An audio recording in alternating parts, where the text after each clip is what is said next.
How does a person live in the middle of the loudest and most connected era in human history, yet remain completely indifferent to every single thing the crowd is obsessing over? If you are the type of person who does not update your status, who does not follow the trending drama, and who stays quiet when everyone else is debating the latest internet scandal, people might have a few words for you. They might call you cold. They might say you are out of touch, boring, living under a rock. Or maybe they think you are just trying too hard to be different, but psychology might call it something else. Have you ever received a message from a friend, a link to some massive controversy everyone is losing their minds over? You open it. You read it for exactly 3 seconds. Then you lock your screen, place your phone face down on the table, and quietly go back to your day. People look at that and think it is apathy. On the surface, it looks like you are disconnecting from the world. But if we look closer, underneath that surface, what is really happening is not a lack of emotion. It is a boundary. A highly protective, incredibly thick boundary. You see, your nervous system is not broken. It is just refusing to consume emotional fast food. To understand why you do not care, we have to understand why everyone else cares so much. When a crowd obsesses over a trend, a piece of gossip, or a public outrage, they are usually looking for a sense of belonging. The drama gives them a reason to talk to each other. It makes them feel like they are part of a tribe. But what if your attachment system is already full? What if you do not need to borrow feelings from strangers on the internet because you have already found your quiet corner? Maybe it is a small circle of 2 friends who actually know you. Maybe it is a career you are quietly building. Or maybe it is just your quiet bedroom at night, where you can finally sit in the dark without anyone asking you for a reaction. When your need for connection is met in the real world, you simply stop starving for the fake ones. But there is a second layer to this. It is about emotional overload. Think about what happens when you step into a room full of loud voices. Before you even understand what everyone is saying, your body reacts. Your shoulders get a little stiff. Your breath gets a bit shorter. The noise hits your brain like a physical weight. Now imagine that room is the entire internet. When your brain is constantly asked to process the anger, the panic, and the joy of millions of people you have never met, it starts to panic.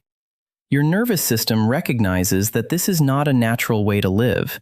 We were not built to carry the emotional baggage of the whole planet. So, your mind creates a survival mechanism. It installs a noise filter. You start muttering, "It is fine," when people ask why you are not engaging. You smile politely at the dinner table while everyone argues about the news. But inside, you are counting the minutes until you can go home, shut the door, and just be alone. This is not you being antisocial. This is your body pulling the emergency brake before your emotional battery completely drains. Have you ever typed out a really long comment, perfectly explaining your side of the story, and then stared at it? You look at the flashing cursor. You realize that pressing send will only invite more noise, more notifications, and more exhaustion. So, you delete the whole thing. You put the phone away. People might think you lost the argument, or that you just do not care enough to stand your ground. But the truth is, you care about your peace a lot more than you care about proving a point to a stranger. You have learned that silence is sometimes the safest place to hide. Who taught you that?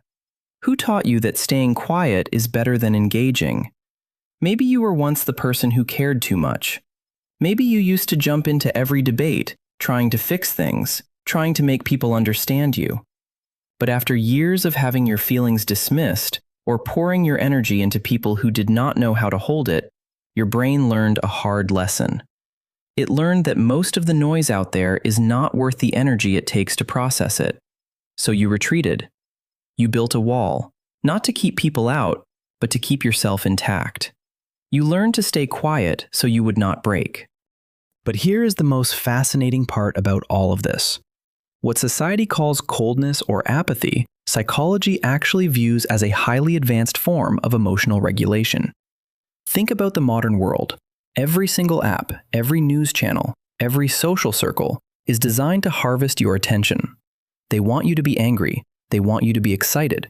They want you to pick a side, to argue in the comments, to care so deeply about things that will not even matter next week? In a world that constantly demands your reaction, choosing not to react is not a weakness. It is an absolute superpower. When you refuse to engage with the drama, you are actually protecting your cognitive bandwidth.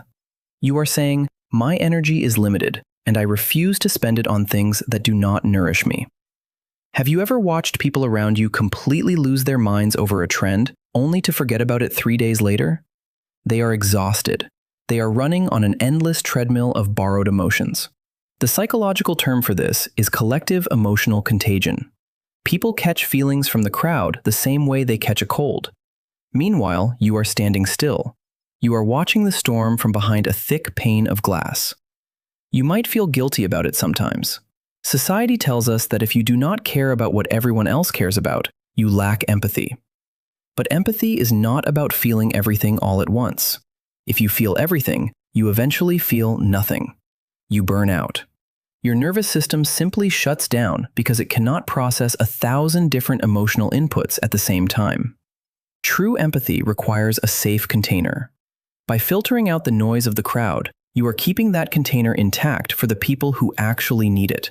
You save your patience for your family. You save your deep listening for that one friend who calls you at midnight crying because they know you will not judge them. You save your passion for the quiet hobbies that actually bring you joy. You are not empty. You are just highly selective about what you allow inside your head. Let us look at the reality of your daily life. You go to work, you smile, you do what needs to be done. You survive the crowded elevator, the small talk in the hallway, the noisy cafeteria. But the moment you walk through your front door, you drop the mask. You take off your shoes, you wash your face, and you sink into the couch. The silence of your room is not lonely to you. It is a profound relief. It is the only place where you do not have to perform, where you do not have to pretend to be amazed or outraged just to fit in.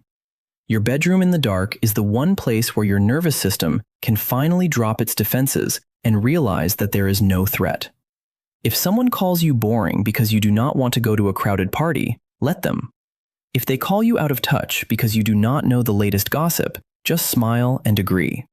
You do not owe anyone a performance of enthusiasm. Your nervous system has finally learned that it does not need to be on high alert all the time. It has learned that peace is quiet and drama is loud. And given the choice, it will choose the quiet every single time. The next time you look at your phone, see 50 unread messages in a group chat about some new controversy, and immediately put the phone face down on the table, I want you to remember something. You are not broken. You are not cold. You are not missing a fundamental human trait. You are simply full. Your attachment system has found its home. Your brain has built a healthy boundary, and you are protecting the last bit of energy you have left. You are just keeping peace in a room that no longer has space for the noise. Are you the type of person who easily gets swept up in the crowd, or are you the one sitting quietly, watching everyone panic over nothing? Let me know in the comments. If you found a piece of yourself in this video, subscribe and hit the bell. We explore the misunderstood parts of the human mind every week.